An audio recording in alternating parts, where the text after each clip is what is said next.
حدیث نمبر 67۔ رسول اللہ صلی اللہ علیہ وسلم اپنے اونٹ پر بیٹھے ہوئے تھے اور ایک شخص نے اس کی نکیل تھام رکھی تھی۔ آپ صلی اللہ علیہ وسلم نے پوچھا، آج یہ کون سا دن ہے؟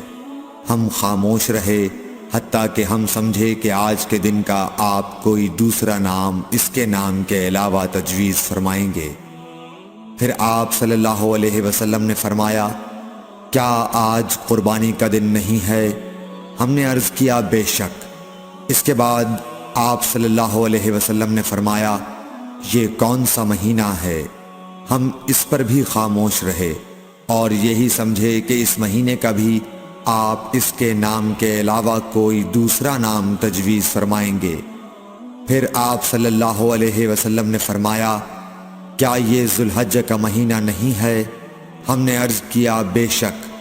آپ صلی اللہ علیہ وسلم نے فرمایا، تو یقیناً تمہاری جانیں اور تمہارے مال اور تمہاری آبرو تمہارے درمیان اسی طرح حرام ہیں جس طرح آج کے دن کی حرمت تمہارے اس مہینے اور اس شہر میں ہے۔